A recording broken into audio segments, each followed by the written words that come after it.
Bueno, queremos iniciar esta charla con esta pequeña frase. El aula de clase debe ser un espacio de construcción colectiva, donde prima el reconocimiento de las particularidades y las potencialidades de cada uno de nuestros estudiantes. Bueno, para iniciar, queremos hacer un poco interactiva esta charla. Queremos preguntarles qué será la discapacidad.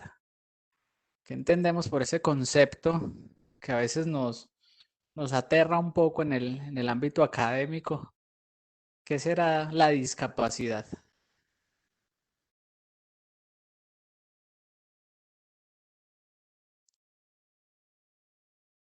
Si quieren, nos pueden escribir por el chat o echar la manito, o activar el audio. ¿Qué será qué es la discapacidad? Vamos a abrir el chat ahí que están escribiendo. Sí, es una limitación que propicia por el medio. Sí, muy bien. ¿Qué más? Muy bien, ¿quién más? Limitaciones físicas o psicológicas, muy bien. ¿Quién más?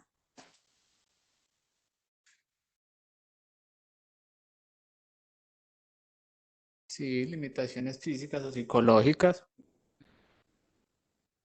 ¿Alguien más que nos quiera compartir por el chat o si quieren activan el audio?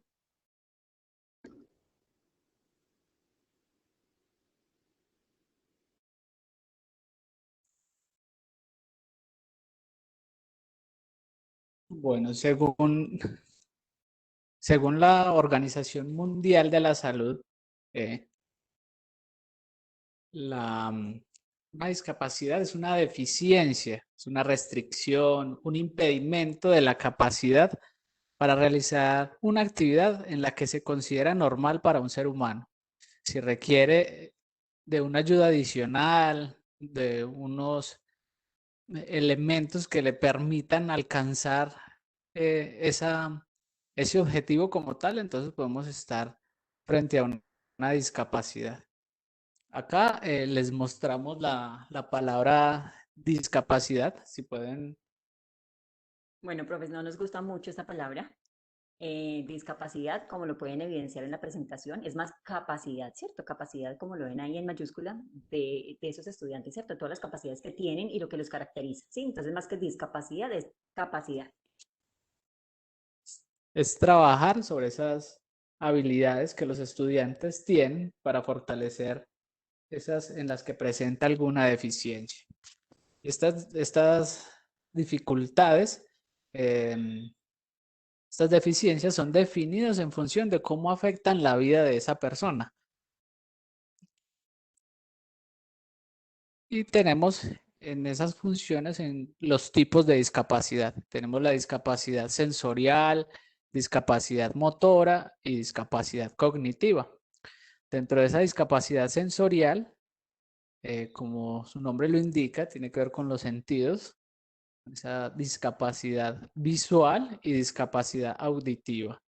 Dentro de esa discapacidad visual podemos encontrar diferentes tipos, que puede ser una discapacidad ya en cuanto a ceguera, a una visión reducida, daltonismo, percepción, figura a fondo, orientación visual como tal, y el lenguaje para las personas con discapacidad visual es el braille. Y en discapacidad auditiva podemos encontrarnos con una sordera, una hipoacusia, la pérdida de audición, y para estas personas con discapacidad auditiva, su lenguaje es el lenguaje de señas colombiano. También tenemos una discapacidad, podemos encontrarnos como tal en el habla una discapacidad motora, puede ser una parálisis, trastornos neurológicos, lesión repetitiva, lección por esfuerzo repetitivo, entre otras. Es muy importante aprender a diferenciar estas discapacidades porque, digamos, hay discapacidades que no requieren de esos ajustes y de esa flexibilización curricular como tal, porque no afectan el rendimiento académico y esas capacidades cognitivas de las personas, entonces sí es importante aprender cómo a diferenciarlas un poco. También tenemos la discapacidad cognitiva, que tiene que ver con una pérdida o alteración de la memoria, trastorno por déficit de atención, dislexias, ya en el componente matemáticos, disfasias, discalculias, que es muy frecuente encontrar estudiantes con discalculia. Este semestre hemos tenido algunos estudiantes caracterizados con este tipo de discapacidad.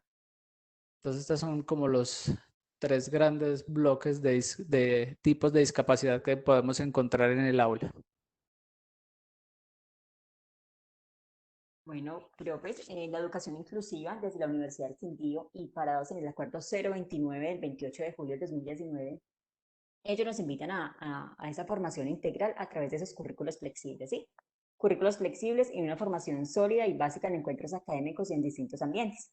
Que podamos hablar de esos estilos de aprendizaje y un rol activo en nuestros estudiantes, que sean unos líderes en el aula, que tengan su presencia, su participación y su progreso dentro del aula de clase. Aprendizajes significativos. Todo esto, profes, en pro de esa educación inclusiva y de esa flexibilización curricular tomado del acuerdo 029 del 28 de julio. Es muy importante mencionarles esta normativa que rige como tal las necesidades educativas diversas dentro de la institución, porque muchas veces no sabemos pues qué debemos realizar o hasta dónde podemos llegar en cuanto a flexibilización con este tipo de poblaciones. Entonces sí es importante tener en cuenta que hay unos lineamientos ya establecidos en la universidad para este tema. Y estos son propuestas que promueven la movilidad, la flexibilidad, la autonomía, la democracia y la construcción colectiva de esos nichos de conocimiento, como lo pueden mencionar Freire en 1992, Santos 2009 y Bauman 2011. Estos lineamientos como tal no se los inventó la universidad ni son pues como impuestos como tal, sino que surgen a partir de lo que se expresa en las leyes 30 de 1992 y 15 de 1994, así como en el decreto 1075 del 2015, o sea que se ajustan a la normativa nacional también que rige las instituciones de educación superior. Bueno, profes, les comentamos acá el puente importante entre esa racionalidad y razonabilidad. Miramos desde la racionalidad, la formación desde lo disciplinar, ¿cierto? El conocimiento de nuestros docentes, esos saberes fundamentales, esa formación en general, ¿cierto? Y cuando hablamos desde la razonabilidad, hablamos de la sensibilidad del contexto y desde esa empatía activa, desde esas interacciones constructivas y esa empatía de estudiante-docente, ¿sí? Entonces es muy importante que todos los docentes tengamos parte y parte, desde la parte racional y desde la parte de razonabilidad, ¿sí? La parte racional desde lo disciplinar y la parte de razonabilidad desde el sentido del contexto. Queremos mostrarles esta pequeña diapositiva donde integra todas las palabras que nos llevan a una educación inclusiva. Entonces podemos evidenciar la empatía, tolerancia, la convivencia, estilos de aprendizaje, lengua de señas colombiana, el braille, el progreso, el respeto, los enfoques, el acuerdo 029, el amor, el currículo flexible, la motivación, la diversidad, oportunidades y presencia, ¿sí? Todo esto en pro de una verdadera educación inclusiva. Bueno, profes, y también contamos con las tres P de esa inclusión, que es la presencia, la participación y el progreso. Cuando hablamos de presencia es que nuestro estudiante está en el aula de clase, con cualquier caracterización, ¿cierto? Lo tenemos en nuestra aula de clase. Pero necesitamos que esa participación, perdón, que esa presencia también sea partícipe y se le evidencie un progreso a nuestros estudiantes. Entonces, que tenga presencia, que está en el aula, la participación de nuestro estudiante y que se le evidencie un proceso dentro del aula de clase. Es fundamental estas tres P de la inclusión educativa. Profes, ¿cómo vamos hasta ahí? Y las personas que están conectadas a los estudiantes, ¿tienen alguna inquietud? ¿Alguna inquietud hasta el momento? Les vamos a volver a compartir el enlace porque vemos que no se han registrado todavía. Entonces les vamos a compartir ahí el enlace al chat. Mario Andrés, perdón, te interrumpo. Sí, señor. ¿Y qué le parece si nosotros desde el programa le enviamos la asistencia que nos arroja Cisco Webes? ¿Le serviría o tiene que ser el formato que ustedes tienen? Espérame un Un momento, segundo. por favor, ya preguntamos, profe.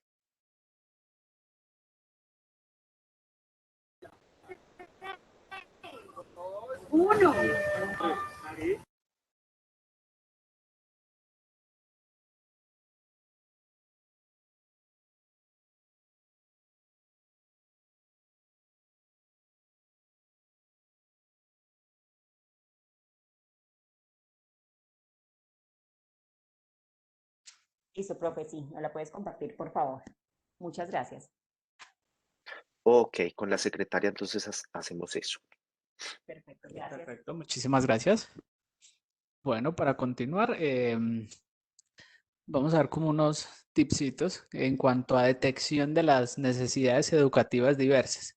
Unos posibles, unos posibles síntomas como de alerta que se pueden encontrar en el aula, que podemos ver en un estudiante, en un compañero, en las personas más cercanas que puedan como identificar esto, que se les brinde como la asesoría correspondiente. Entonces, en varias ocasiones, un estudiante se muestra con actitud indiferente ante los estímulos que recibe. Muchas veces, eh, estudiantes que puedan presentar una dificultad, digamos, puede ser de orden auditivo o una dificultad como un tipo de autismo, entonces son estudiantes que se sobresaturan con muchos estímulos que el estudiante ni conoce, porque nos hemos encontrado también que hay estudiantes que llegan a la universidad y no conocen que tienen alguna dificultad o una necesidad educativa diversa. Entonces, podemos ver como que estos estudiantes en el momento de estar ante tantos estímulos se sobresaturan, entonces mientras decodifican tanta información, entonces pueden parecer despistados o que, como dicen en muchos casos, pues en el lenguaje popular, que no da pie con bola, que el estudiante es algo disperso, pero realmente lo que está ocurriendo en su cerebro es que está tratando de asimilar tanta información. Eh, otro síntoma, pues, como de alerta, que le implica mucho esfuerzo estarse quieto en un mismo sitio, un estudiante con déficit de atención, un estudiante con déficit de atención o hiperactividad, entonces el estudiante es algo inquieto o debido también a esa sobresaturación de estímulos, entonces el estudiante, la forma como de responder ante esa sobrecarga, entonces lo que es empezar a molestar a sus compañeros, a estar un poco como disperso. Entonces son cositas que podemos ver en el aula. También presenta falta de interés en las actividades a desarrollar. Estudiantes, también podemos encontrarnos con estudiantes con talentos excepcionales que debido a su alto nivel de coeficiente intelectual, entonces estudiantes que van muy avanzados, entonces para ellos hay que tener también como unos puntos claves para trabajar, porque si ellos ven pues que es como muy fácil, que no pueden estar como al ritmo, van mucho más adelante que el ritmo de sus compañeros, entonces empiezan a presentar como falta de interés porque creen que no, pues que es algo que no les aporta porque lo pueden hacer de una manera mucho más fácil, entonces como aprender a canalizar y manejar este tipo de situaciones. Obviamente, estos son como unos síntomas de alerta que al notarlos, pues ya se hace el contacto como tal con bienestar institucional para realizar un trabajo cooperativo y multidisciplinar con este tipo de poblaciones. Más adelante les vamos a mencionar sobre la ruta de apoyos y todo lo que se brinda a través del grupo de estudio Tángara de Bienestar Institucional. También son estudiantes que se les dificulta entender instrucciones, un estudiante que tenga dificultades en su memoria de trabajo, en sus funciones ejecutivas. Entonces, en las funciones ejecutivas del cerebro le va a costar mucho seguir instrucciones. Entonces, este es muy desobediente, le acaba de explicar tal cosa, eh, le, le dimos la fórmula como era, la sabía, pero si es un estudiante que tiene dificultades a nivel pues de memoria de trabajo, entonces le va a costar mucho repetir y realizar este tipo de acciones. Estudiantes que se cansan con facilidad y no le importa la calidad al realizar sus trabajos. Estudiantes que si tiene alguna alguna alteración a nivel neuropsicológico, entonces va a ser un sobreesfuerzo para realizar una actividad. Entonces, al realizar esta actividad va a quedar muy fatigado. Entonces, en estos casos también es muy importante tener en cuenta que se debe realizar una flexibilización y como les mencioné anteriormente, esto todo a través pues, del trabajo que se brinda desde el grupo de estudio Tángara. Estudiantes que vemos con una mala postura, la postura también es muy importante a la hora de realizar procesos de enseñanza y aprendizaje. La postura pues puede indicar muchas cosas, problemas auditivos, problemas visuales, problemas del tono muscular, todo esto. Y muy importante también las emociones, no solo pues a nivel cognitivo o físico, sino que el factor emocional juega un papel muy importante a la hora del desarrollo integral de todos nuestros uniquindianos. Y también la motivación, estudiantes deben estar constantemente motivados, que se maneje lo que hablaba la compañera anteriormente, su propia participación en el aprendizaje, que se les vea ese progreso y que ellos estén constantemente motivados, va a ser algo muy beneficioso para todos en el aula.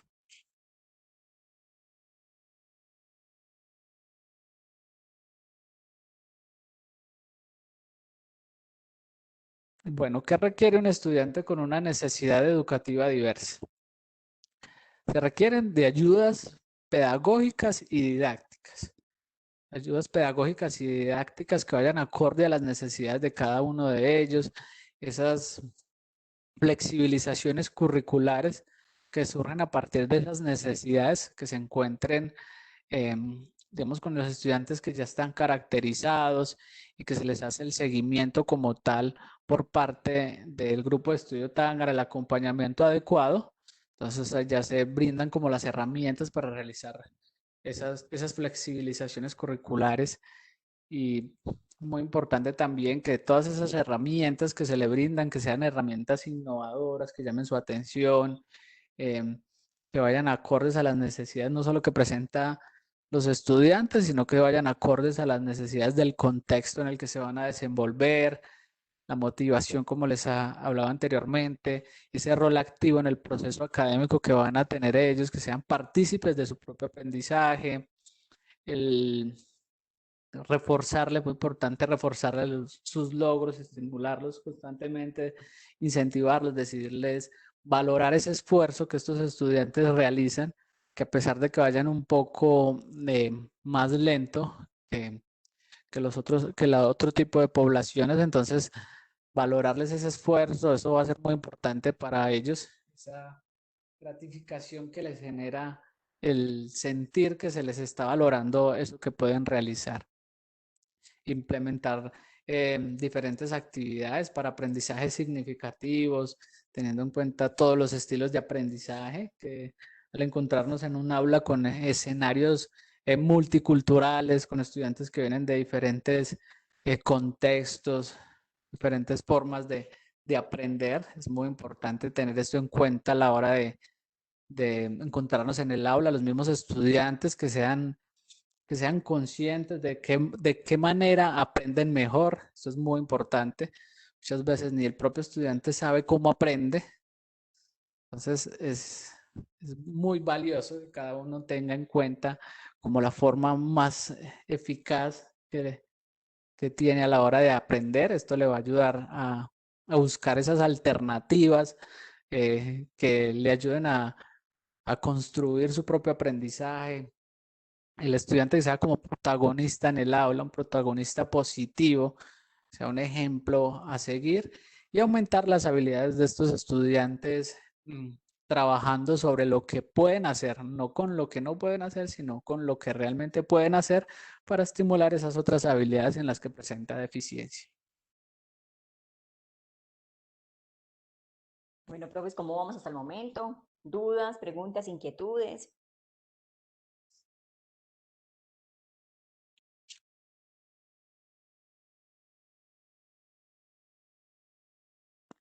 Disculpe una pregunta, no sé si se me escucha bien.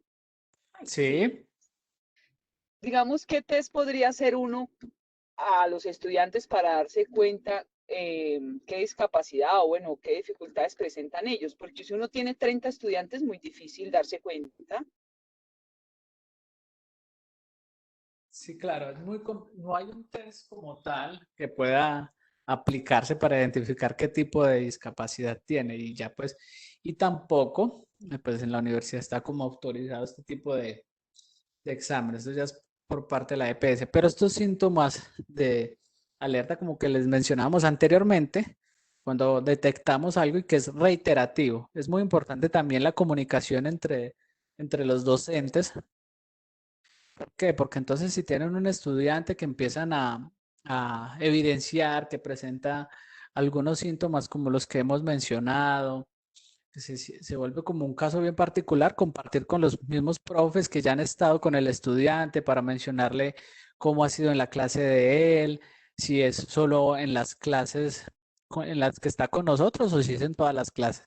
De ser así, pues entonces ya el estudiante, si aún no ha sido caracterizado, si a la hora de ingresar a la universidad ni el propio estudiante sabía que presentaba esa dificultad y no fue caracterizado, pues entonces ya se hace la solicitud a bienestar, se envía al intraweb, como que más adelante les vamos a mencionar cómo se hace para ya acá en bienestar se le hace la valoración, el seguimiento como tal y ahí sí poder determinar ante qué tipo de discapacidad podemos estar. Igual, profe, cuando los estudiantes ingresan a la universidad, en el momento del registro, si tienen alguna discapacidad en ese momento, o sea, específica, ellos deben de anexarlo pues ahí al ingresar a la universidad. En este momento contamos con un test, pero de estilos de aprendizaje que se los podemos compartir. Es muy importante como profe saber qué estilo de aprendizaje tienen nuestros estudiantes para realizar una planeación cordial, ¿cierto? Entonces, esos test de estilos de aprendizaje los tenemos, pero no contamos con los otros que nos dice profe. Bueno, acá vemos otra preguntita que nos hacen en el chat. ¿Qué pasa con los estudiantes que estudian, que realmente estudian y a la hora de enfrentarse, digamos, a un parcial se bloquean?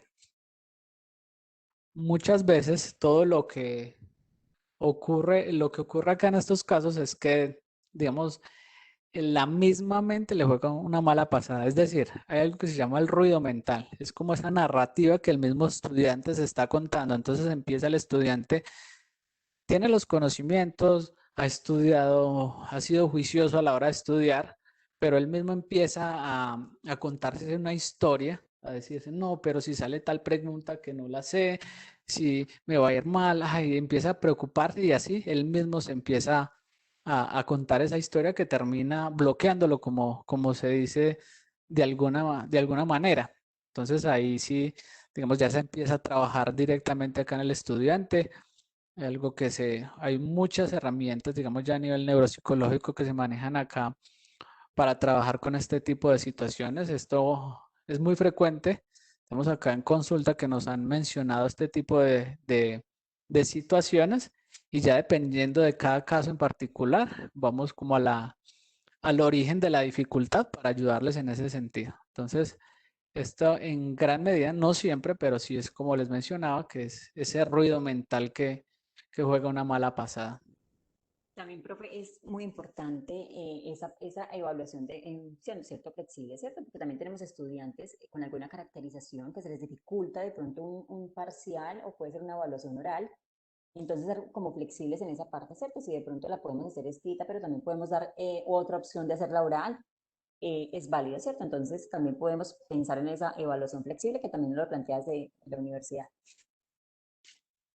Todo en función y acorde a las necesidades que presente cada estudiante. Por ejemplo, si un estudiante tiene eh, una,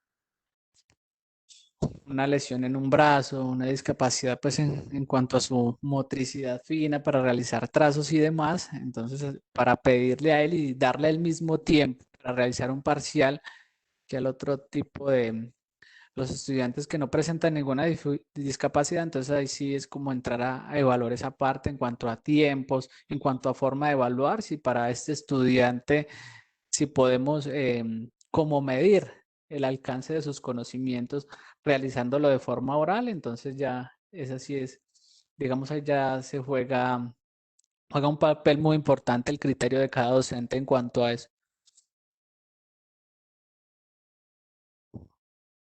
¿Alguien más tiene alguna pregunta? ¿Alguna otra pregunta hasta ahí? ¿O vamos continuando por si le van generando más algunas dudas?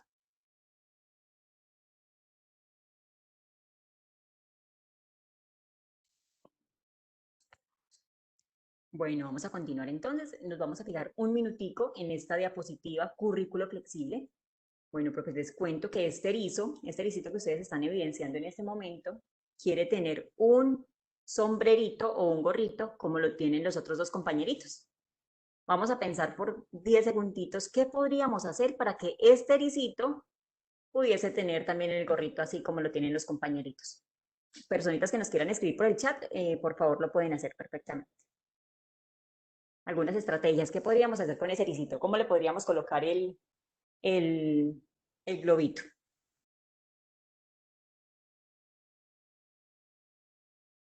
¿Qué opinan?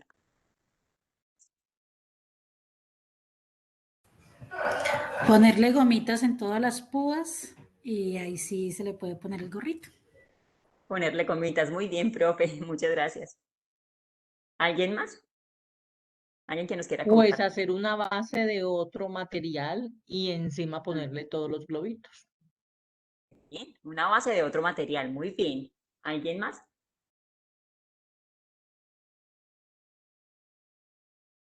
¿Será que si le cortamos las espinitas se podrá hacer? ¿Será viable? No lo dañamos a él, o sea, le quitamos la naturaleza de lo que él es, sino yo no creo pues que esa sea la idea. Ujú, muy bien. No podemos hacerlo. Muy bien. ¿Alguien más?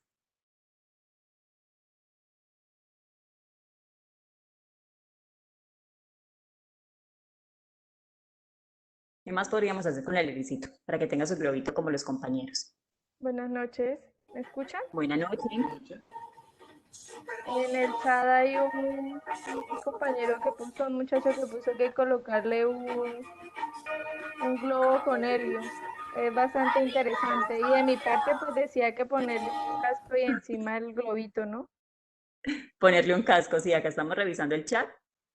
Dice Luz Adriana, ponerle un casco. Muy bien. Daniela dice, colocándole algodones o masmelos en las púas. Muy bien. Adaptarle un gorrito. De pronto un sombrero de globito. Muy bien, profes, muchísimas gracias por esas observaciones y de estudiantes también que están conectados en este momento. Vamos a mirar entonces. Todo en la vida tiene solución, solamente hay que buscarla. Bueno, profes y estudiantes, esta es una invitación muy especial. Es un pequeño ejemplo de un currículo flexible, ¿cierto? Para eliminar como esas barreras de aprendizaje. Entonces es fundamental pensar en diferentes actividades, en diferentes tipos de aprendizaje de nuestros estudiantes. Acá con todas estas opciones que todos brindaron, vemos cómo con algo tan simple se pueden generar unos ambientes mucho más agradables para todos, muchos más equitativos y justos, donde todos puedan alcanzar sus objetivos. Lo mismo pasa en el aula. Si a un estudiante se le brindan como esas herramientas, si entre todos se le apoya, se le colabora, independientemente de la discapacidad que pueda presentar, él va a alcanzar un desarrollo y puede alcanzar esos objetivos que se traen a la hora de ingresar a la universidad.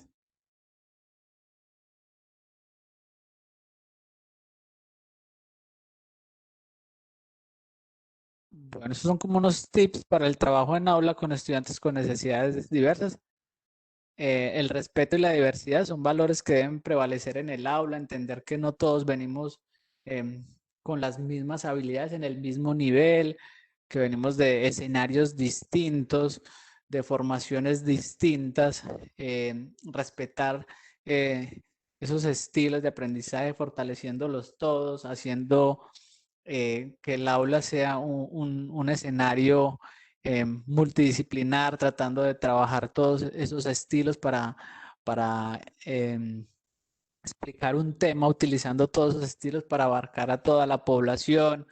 Digamos, esta de no establecer más de un examen al día, depende pues también de la necesidad educativa diversa con la que nos encontremos, porque como les mencionaba anteriormente, poniendo pues el caso del estudiante que tenga la dificultad en cuanto a su motricidad fina y no pueda escribir bien y todo lo demás, entonces tratar como de mirar en qué medida de que no se le establezca más de un examen al día y los tiempos en la realización de trabajos o parciales, si se requiere un poco más de tiempo para realizar esos trabajos, toda esta flexibilización y todos estos ajustes depende de la necesidad con la que nos estemos encontrando. Y también tener en cuenta que esto no solo va por parte de los docentes, sino que también los estudiantes, así presenten diversas discapacidades, deben alcanzar un mínimo de competencias, no es que se les vaya a brindar pues todo y se les vaya como a ir pasando, sino que se flexibiliza como tal,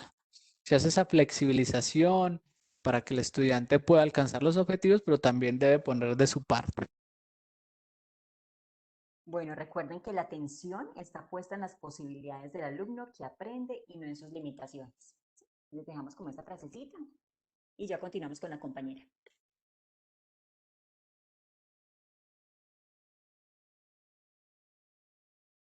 Bueno, en esta segunda parte de esta charla vamos a conversar un poco con ustedes alrededor de lo que es la discapacidad visual.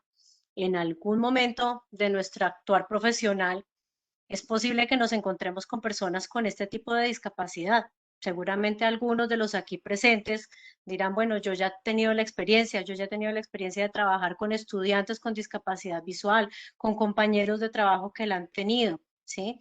Y aquí también los que nos escuchan, a todos estos futuros profesionales que nos están acompañando, también quiero decirles que es muy importante tener en cuenta este tipo de información para anticiparnos a las situaciones, ¿sí? En cualquier momento de nuestra vida, en algún tipo de interacción laboral o relación estudiante-profesor, nos podemos encontrar con una persona con discapacidad y necesitamos tener claro qué hacer frente a esa situación, cómo acompañar a esa persona, cómo hacer un trabajo para que ese estudiante, en el caso concreto de los estudiantes de la universidad, pueda avanzar y aprender de acuerdo con este tipo de situación especial, que no limita su proceso cognitivo, pero que sí plantea unos retos especiales para el docente. La discapacidad visual se refiere a deficiencias en el órgano de la visión, pero no única y exclusivamente hablamos del ojo, sino de todas las estructuras y funciones que acompañan el proceso de funcionalidad visual, y eso también incluye el cerebro. Hemos tenido casos de estudiantes que en este momento están vigentes en la universidad y sufren de una discapacidad visual asociada a algún tipo de trauma craneoencefálico, algún tipo de accidente o de accidente cerebrovascular o trauma craneoencefálico, y han terminado con una discapacidad visual por problemas en la corteza occipital del cerebro. Entonces es importante tener en cuenta que no es solamente hablamos de discapacidad visual cuando hay un daño en el ojo como tal, sino en algunas de las estructuras que acompañan la función visual.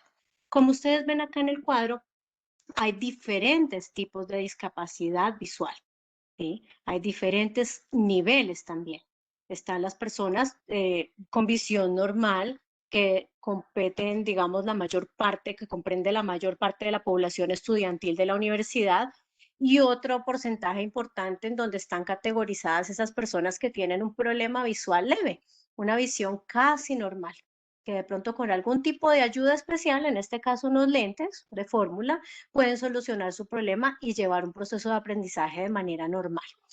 ¿Qué hacemos nosotros dentro del programa de inclusión en bienestar institucional? Lo que hacemos nosotros es empezar a caracterizar esta población con ayuda de varias fuentes de información. Una de esas fuentes de información son las bases de datos que los estudiantes registran en el momento en que ellos hacen su matrícula. Algunos reportan que tienen algunas dificultades de visión. Otros casos han llegado gracias al trabajo de ustedes, profes. Los docentes de la universidad son claves en la detección temprana de estos casos. Y hablamos ya de dificultades visuales cuando estos niveles de visión empiezan a interferir con las actividades especiales. Empezamos a hablar de discapacidad visual moderada, cuando puede realizar tareas, pero necesitamos algunas ayudas y ahí los docentes cumplimos también un papel súper importante en mirar qué tipo de ayudas especiales vamos a desplegar en el proceso de acompañamiento de este estudiante. Y cuando empieza a haber dificultad, poca precisión, lentificación del trabajo en tareas visuales, aún aunque haya ayudas. Ahí ya estamos hablando de una dificultad más avanzada o severa. ¿Mm? Y hay otros tipos de discapacidad visual con un nivel mucho más alto que están categorizadas como ceguera, ceguera profunda o ceguera total. ¿Sí? Ahí el nivel de dificultad para las tareas no solamente de motricidad fina, sino que empieza a haber dificultad para tareas visuales gruesas, es decir, con elementos amplios, con su campo visual amplio, que no pueden realizar tareas que exijan control de detalles, ¿sí? Y en el caso de las personas que están ciegas, pues tenemos que tener claro y tomar como punto de partida que ellos se apoyan en los otros sentidos en su proceso de aprendizaje. Entonces, pónganse por un momento en los zapatos de una persona que no tiene su canal visual para poder aprender y que tiene que apoyarse en esos otros órganos de los sentidos y esos otros canales de aprendizaje porque su visión no les permite conectarse en su proceso de enseñanza-aprendizaje con nosotros que estamos tratando de transmitir todo el tiempo esos conocimientos y habilidades a los estudiantes. Entonces, esos estudiantes ciegos o casi totalmente ciegos descansan exclusivamente en esos otros sentidos de los que vamos a hablar ahora y que son fundamentales para el proceso de aprendizaje de una persona que no tiene un proceso visual de aprendizaje. Gracias. Siguiente.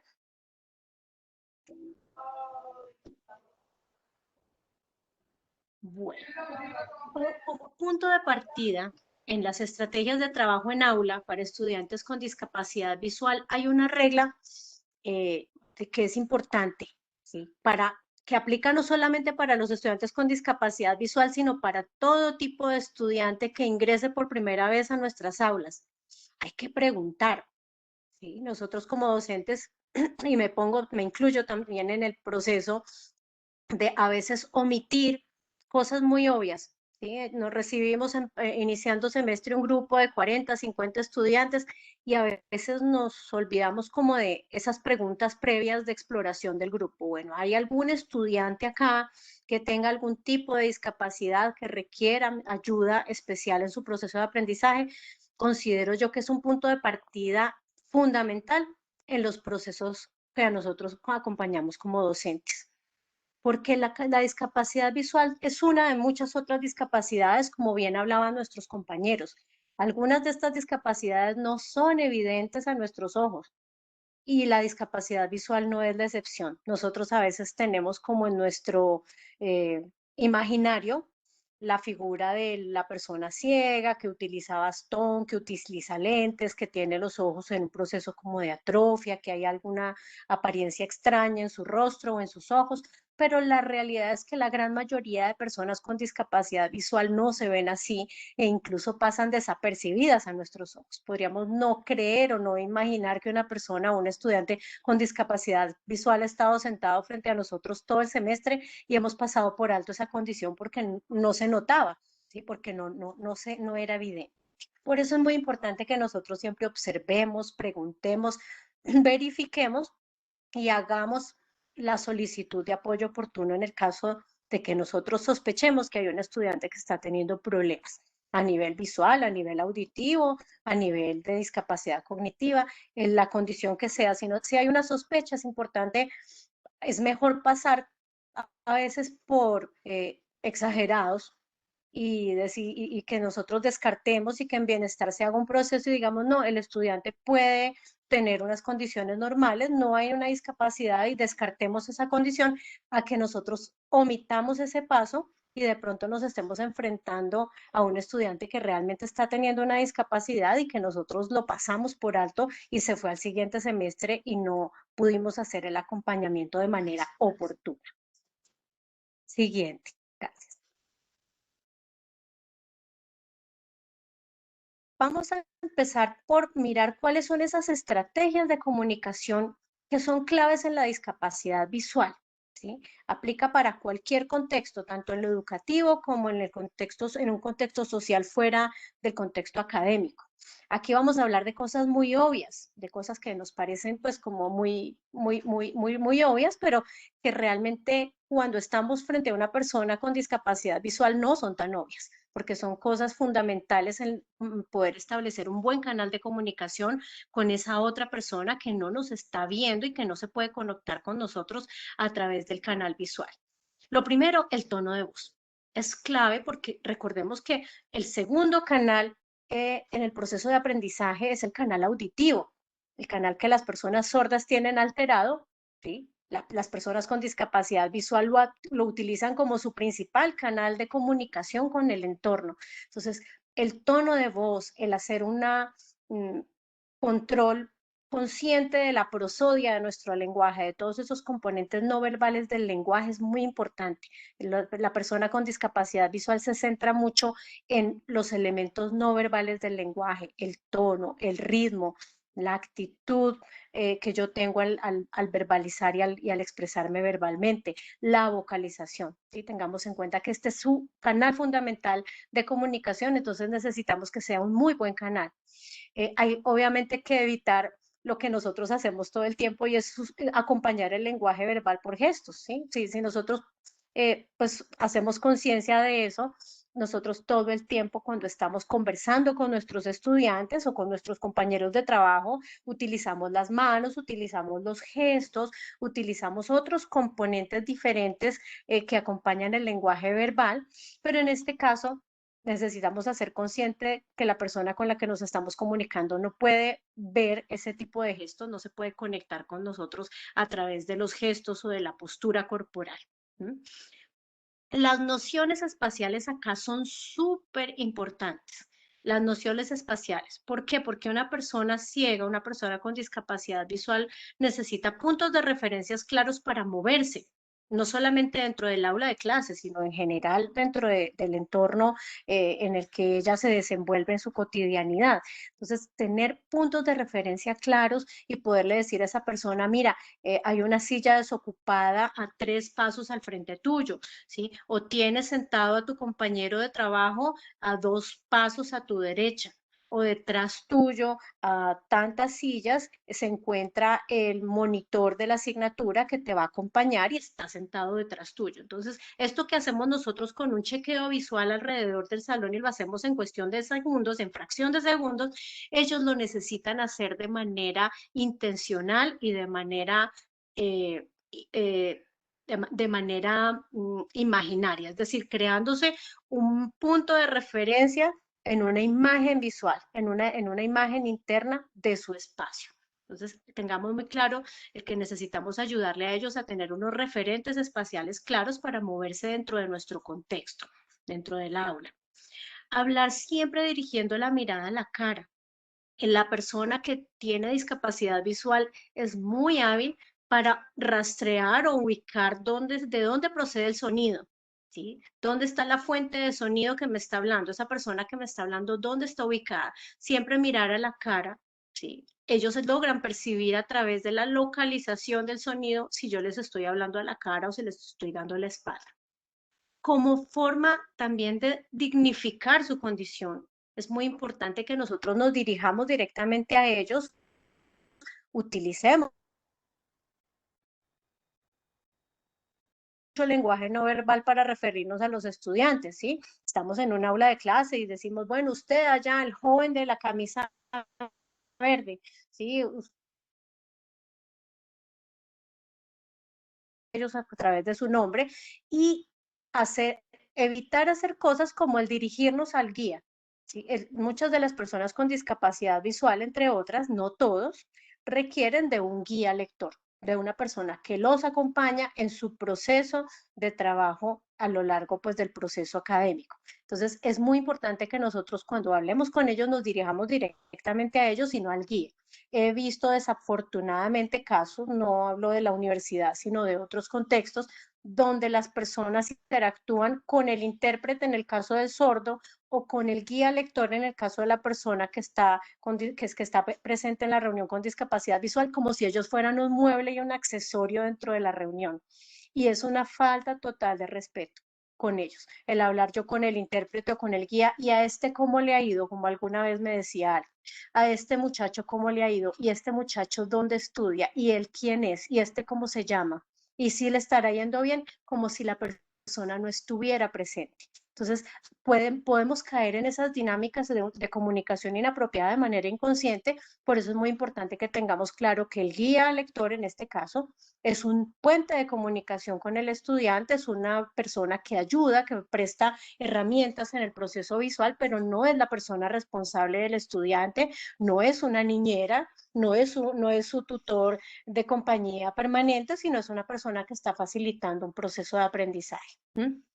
Lo siguiente es que es importante hacer cosas tan obvias para nosotros en nuestra comunicación visual como identificarnos, ¿sí? La persona que te está acompañando ahora es la psicóloga de bienestar, te encuentras con la persona con quien vas a hacer un proceso, la persona con quien te encuentras en este momento es el decano de la facultad o el director del programa, ¿sí? Es importante que ellos ubiquen con quién se encuentran en este momento y si yo tengo que abandonar la reunión o retirarme, pues avisar, ¿sí? Pues a veces ellos se quejan de que no se enteran con quién están, quién los acompaña o en qué momento se quedaron solos y no se enteraron. Entonces, cosas tan evidentes como esas es importante tener en cuenta en este proceso.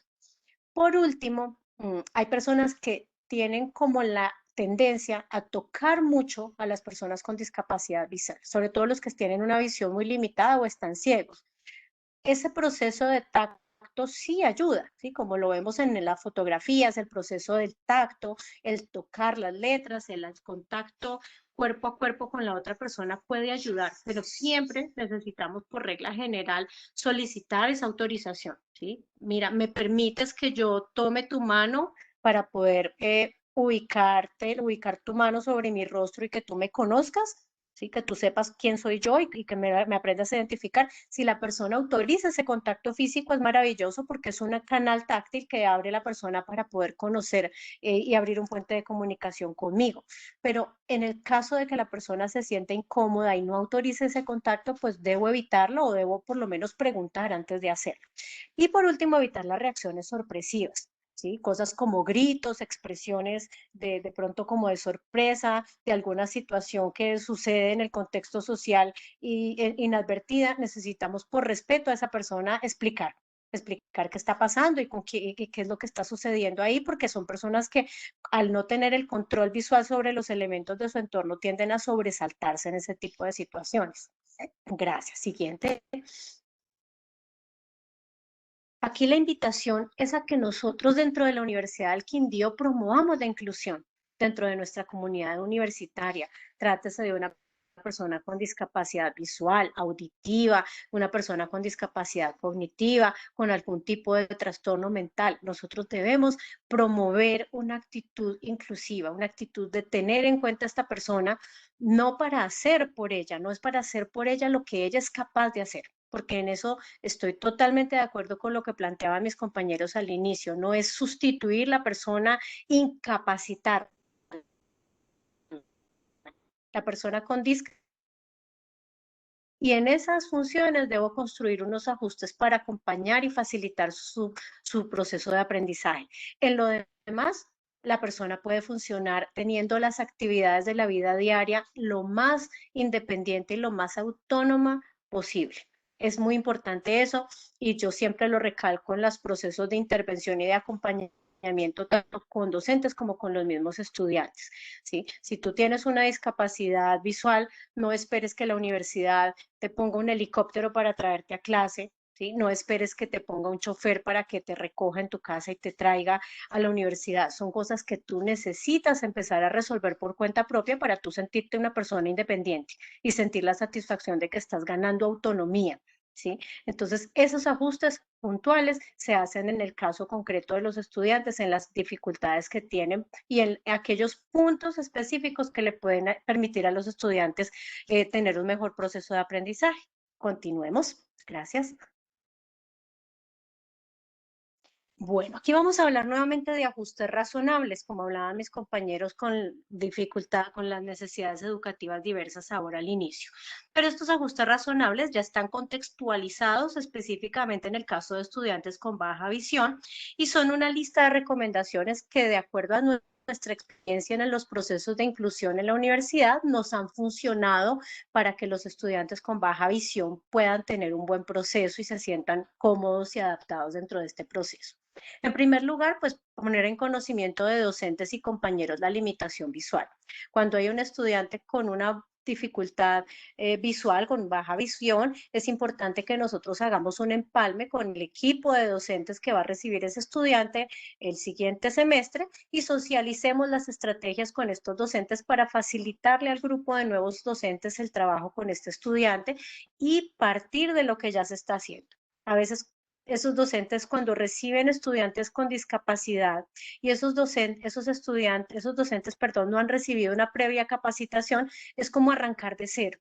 Y resulta que cada semestre no podemos arrancar de cero en un proceso con un estudiante con discapacidad. Es importante partir de la experiencia de los docentes del semestre anterior para que de ahí nos apoyemos en ese proceso. Cosas muy sensibles, que créanme que les puede literalmente cambiar la vida a los estudiantes que tienen alguna dificultad visual importante.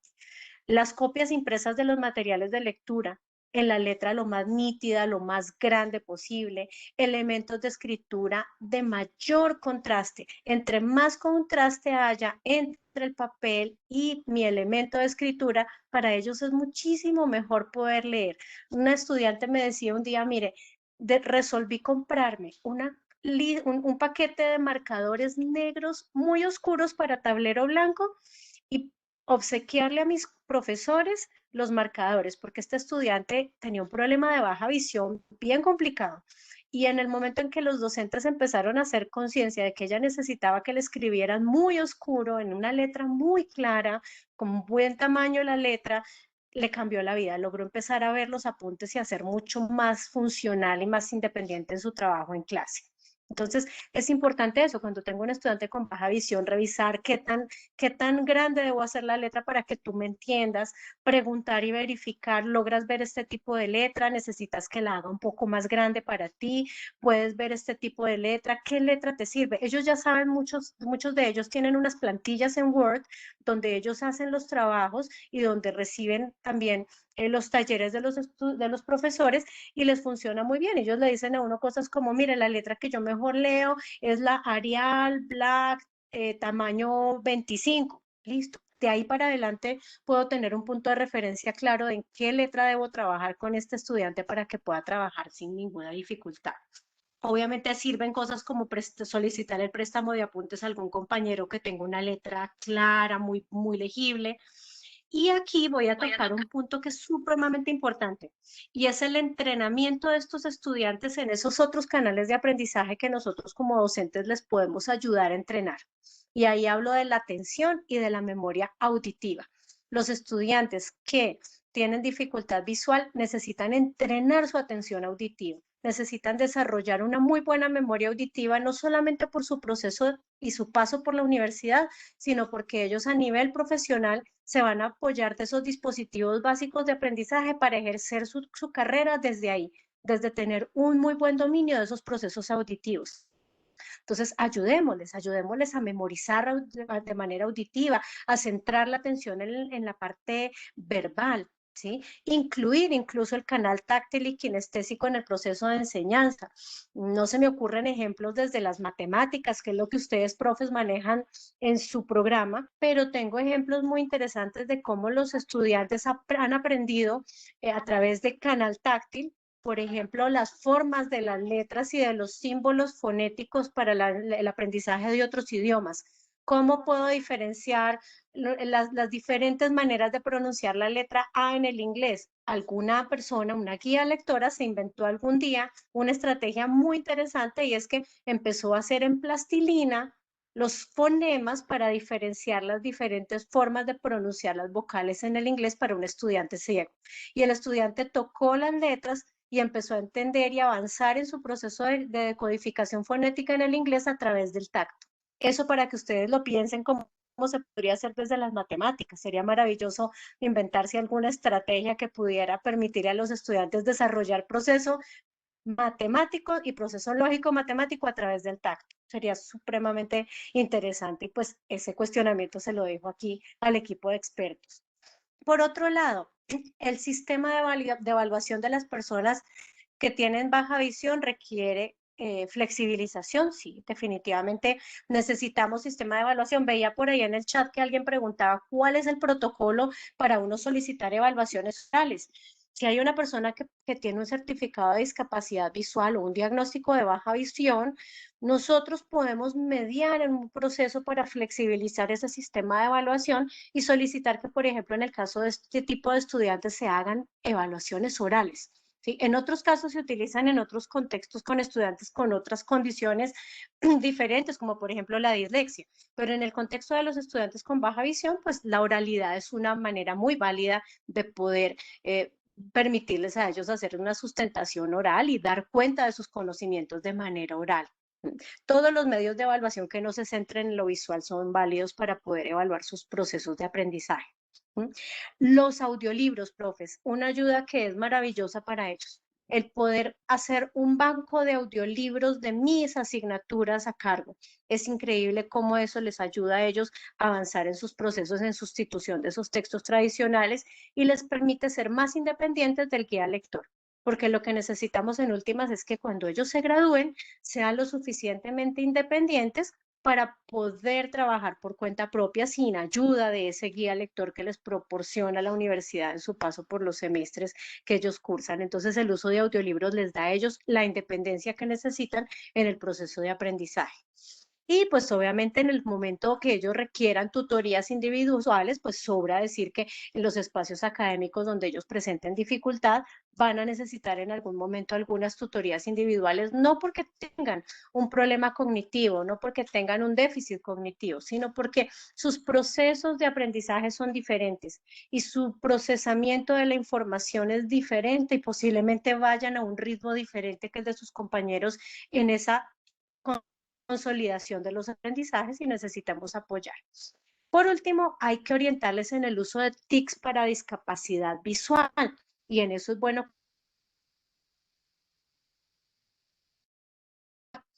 Siguiente. Los estudiantes de la universidad utilizan mucho que les voy a mostrar en la siguiente diapositiva. Es una herramienta de voz que se llama JAWS, como mandíbulas de tiburón en inglés, JAWS, y es un software de lectura, ¿sí?, que tiene un sistema integrado de voz y les ayuda a ellos a navegar en internet, a utilizar el correo electrónico, incluso les ayuda, este tipo de comandos de voz les ayuda a ellos a manejar el celular y ellos se vuelven unos duros en manejar este tipo de TICs. De este tipo de tecnología ellos la vuelven al derecho y al revés y la aprenden a manejar con mucha versatilidad, de manera que ellos puedan ser independientes en el uso del computador, del celular y de otro tipo de herramientas tecnológicas. Para que lo tengan en cuenta, JAWS quiere decir Job Access with Speech, ¿sí? Acceso de voz, o sea, es una herramienta de voz que se integra como a los diferentes sistemas de aprendizaje en este caso. Siguiente. Bueno, finalmente, profe, y para no cansarlos con esto, voy a tocar aquí un punto que no solamente abarca a los estudiantes que presentan un tipo de discapacidad visual, sino a todos los estudiantes que pasan por las aulas de ustedes y que requieren de muy buena atención por parte de sus docentes en detección temprana de problemas visuales.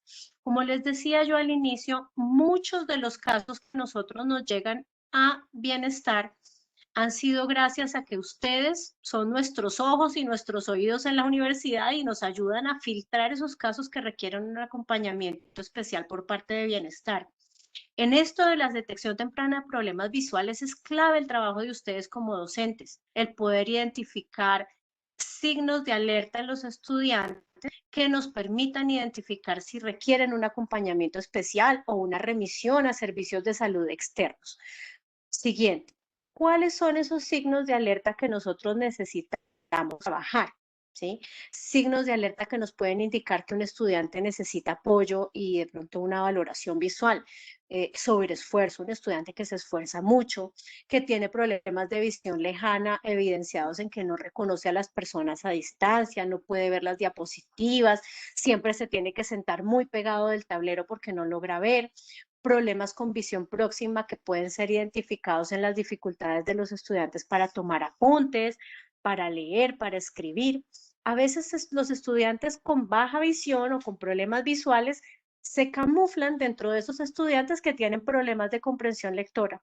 Entonces, a veces no, como docentes nos quedamos como con la idea de que este es un estudiante que es muy mal lector, no comprende bien, lee muy lento, lee con mucha imprecisión, su lectura seguramente salió mal preparado del colegio, no tiene buenas bases en habilidades lectoras.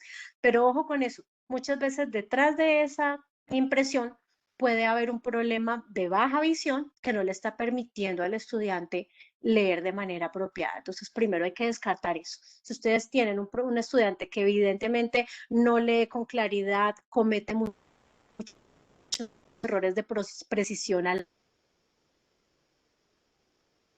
bienestar, y nosotros nos encargamos de revisar si se trata de un caso de discapacidad visual.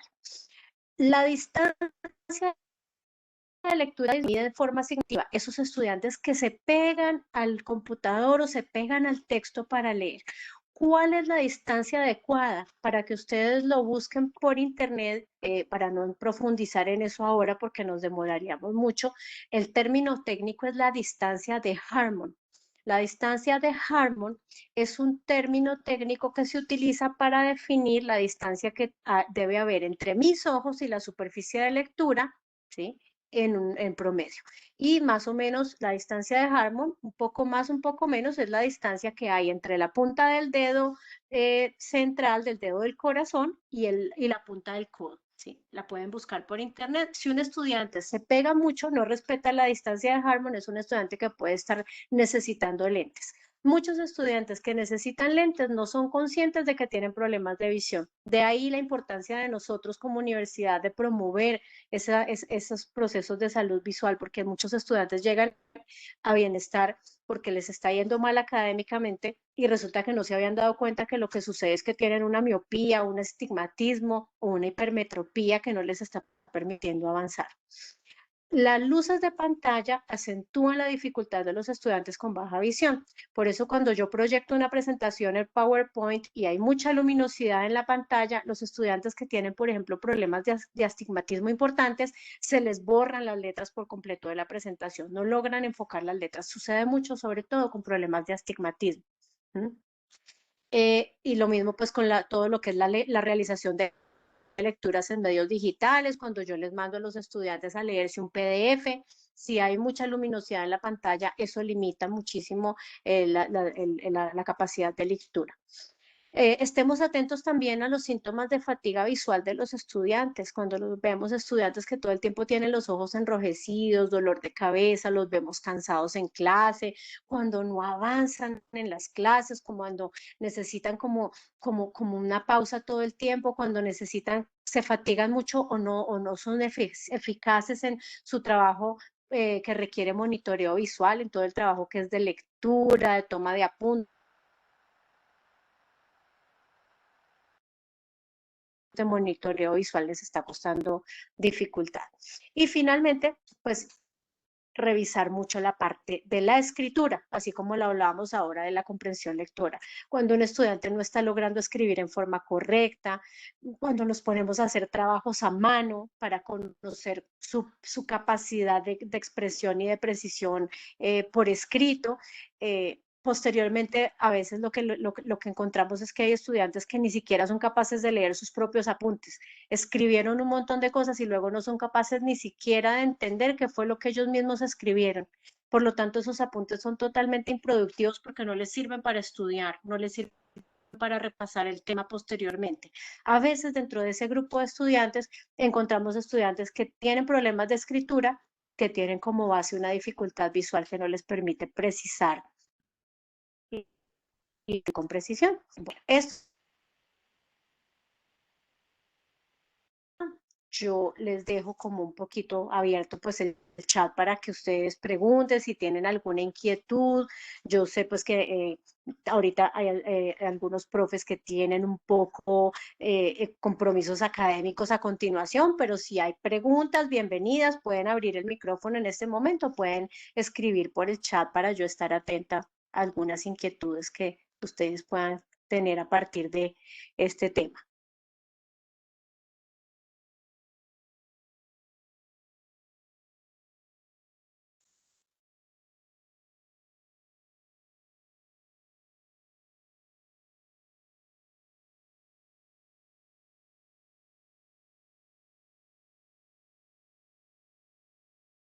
Bueno, continuemos. De todas maneras, sigo pendiente en el chat si aparecen alguna pregunta o alguna inquietud respecto a este tema. Vamos a continuar con mis compañeros hablando un poco de las rutas de atención. Muchas gracias, compañera Marta.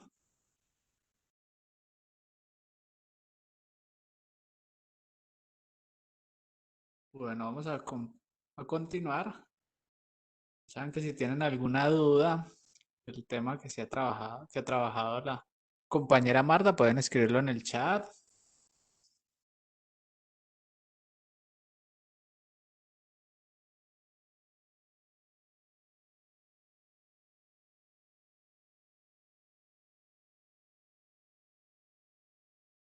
Vamos a compartirles la ruta.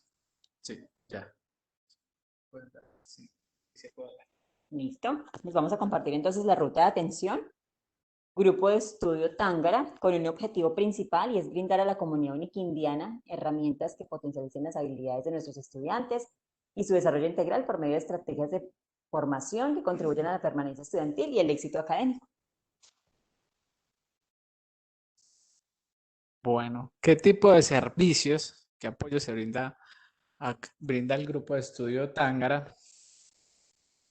Tenemos identificación psicosocial, acompañamiento psicológico, acompañamiento psicopedagógico, tenemos test sensorial, curso de aprendizaje en movimiento, talleres de habilidades para la vida universitaria. Esto es muy importante para esos estudiantes que están haciendo esa transición del colegio a la universidad, de esa autonomía universitaria. Este es un taller muy importante para ellos. Tenemos asesorías en normas APA. Eso es fundamental para todos los programas, trabajos de grado, producción textual y comprensión lectora. Tenemos también asesorías en matemáticas generales, inglés básico y charlas, talleres, conferencias y reuniones que se hacen para toda la población universitaria en relación pues al tema de inclusión educativa. Bueno, estos servicios acá, tenemos un estudiante requiere algún servicio, algún acompañamiento de estos, entonces también tenemos lo que son unas redes internas en cuanto a salud mental, ya desde el área de psicología, tenemos apoyos económicos, también tenemos prevención y mitigación del consumo de sustancias psicoactivas. ¿Y para quiénes van dirigidos estos apoyos? Estos apoyos van dirigidos para estudiantes acogidos a los acuerdos número 006 del 2009 y número 005 del 2012, estudiantes con bajo rendimiento académico, estudiantes identificados con necesidades educativas diversas, estudiantes con discapacidad, estudiantes que son remitidos por los programas, estudiantes son voluntarios y también para docentes, administrativos y padres de familia. También como les mencionamos anteriormente,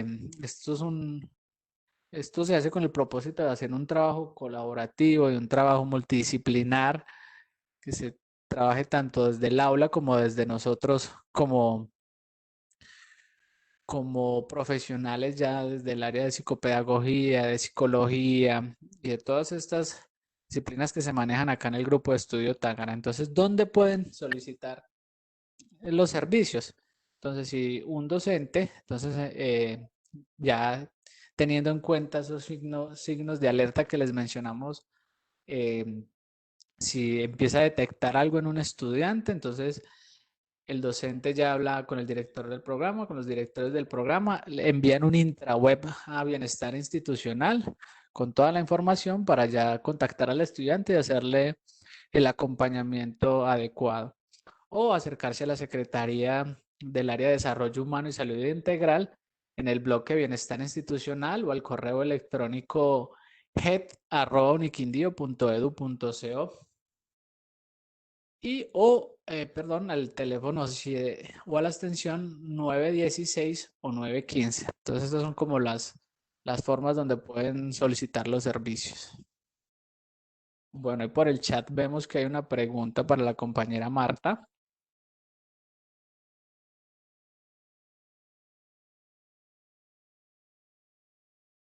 Ah, sí, Mario, aquí estaba contestándole a Luisa por el chat.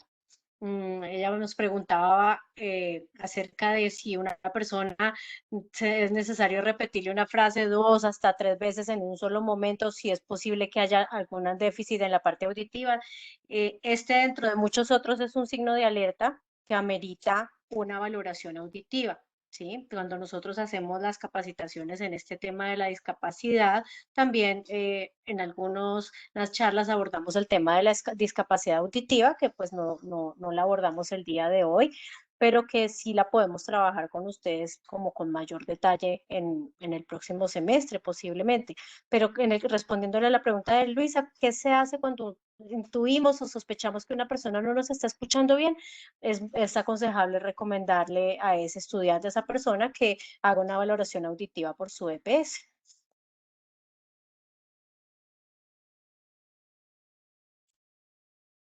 Bueno, ¿alguna otra pregunta en cuanto a los temas que hemos trabajado? El correo. Ahí ya les vamos a escribir también en el chat.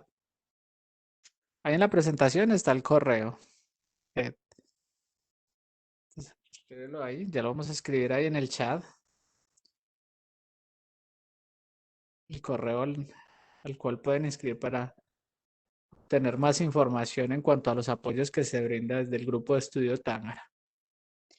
Sí, sería importante, Mario, volverles a enviar de pronto el link, porque me he dado cuenta que algunas personas se ingresaron más tardecito y de pronto no alcanzaron a tomar el link para poder hacer la inscripción. Les agradecemos si de pronto pueden diligenciar los que no han todavía diligenciado la inscripción a la charla. Marta, el profe nos dijo que nos iba a compartir Perfecto. las inscripciones que hacían por Cisco. Igual. Y Perfecto. tenemos una pregunta para el profe. En cuanto a las inscripciones que hacen por Cisco, tienen todos los datos, o sea, nombre, documento y estamento.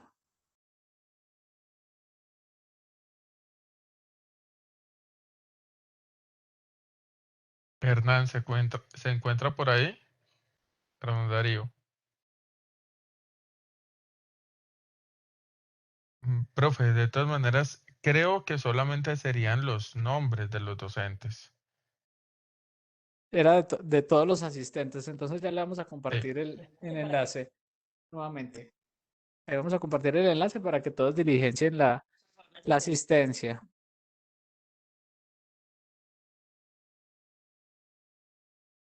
Listo.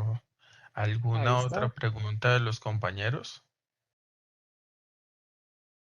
¿Una otra pregunta mientras vamos diligenciando la asistencia? Bueno, que el profe Hernán está sin sonido, entonces que pues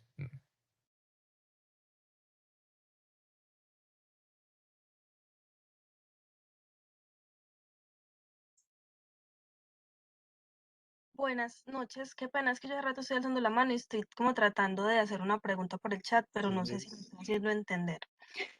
Resulta que yo tengo una profe conocida en San Lorenzo y ella me cuenta que en el aula hay 3 niños, uno con parálisis cerebral, uno con Tourette y uno con síndrome de Down.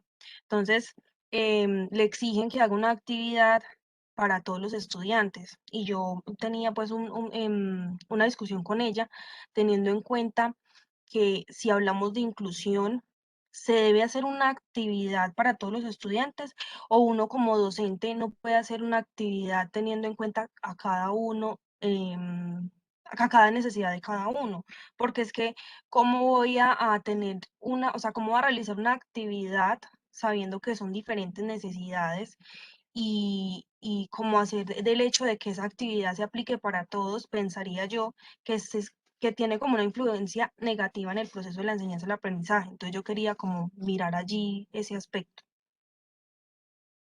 Sí, Tatiana, precisamente estaba leyendo tu pregunta como con el ánimo de poder entender un poco como ya entiendo un poco más lo que estás preguntando ahora.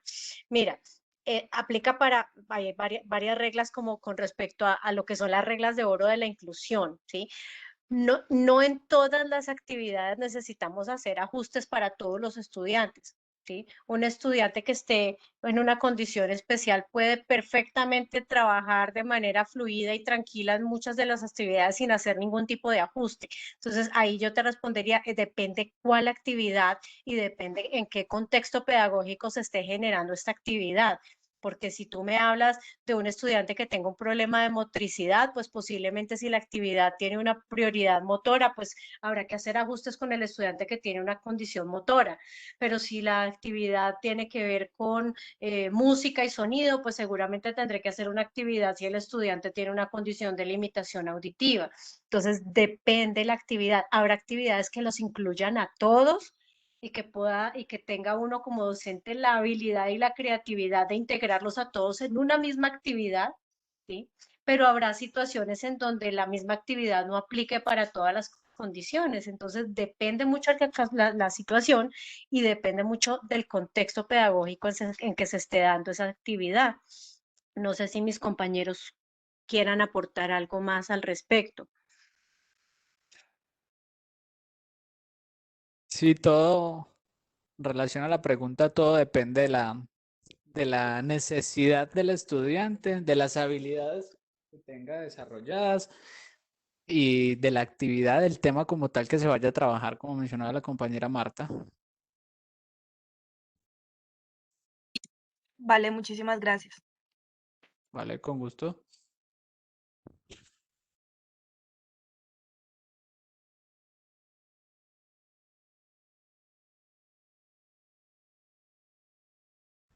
Les pido el favor de que los que no han diligenciado la asistencia, por favor, ya les vamos a compartir nuevamente el enlace al chat. Qué pena ser tan reiterativo con esto, pero sí es muy importante para nosotros tener como el registro de la asistencia.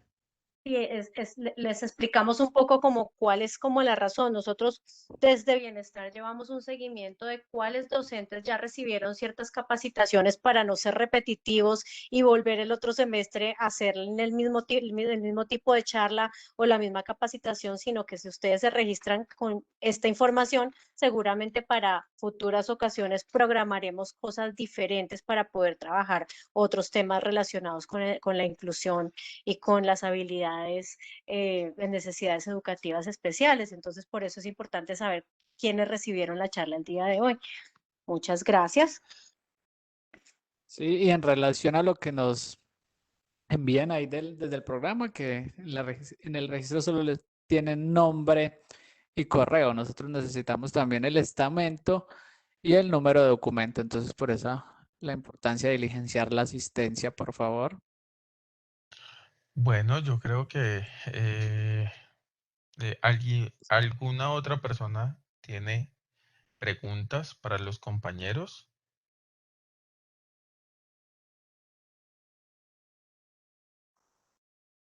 Bueno, yo creería que le agradecemos. Muchísimas gracias por esta charla, por darnos a conocer las herramientas que podemos utilizar y todo lo que hace Bienestar para apoyar a los docentes y, y nos estaremos viendo el próximo año.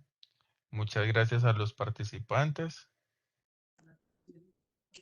Y a ustedes todos, muchísimas gracias por su atención. Que tengan una feliz noche. Igualmente, que Igualmente, tengan una muchas feliz gracias noche. para todos. Igualmente, Hasta muchísimas luego. gracias. Una feliz noche. Hasta luego, muchísimas gracias.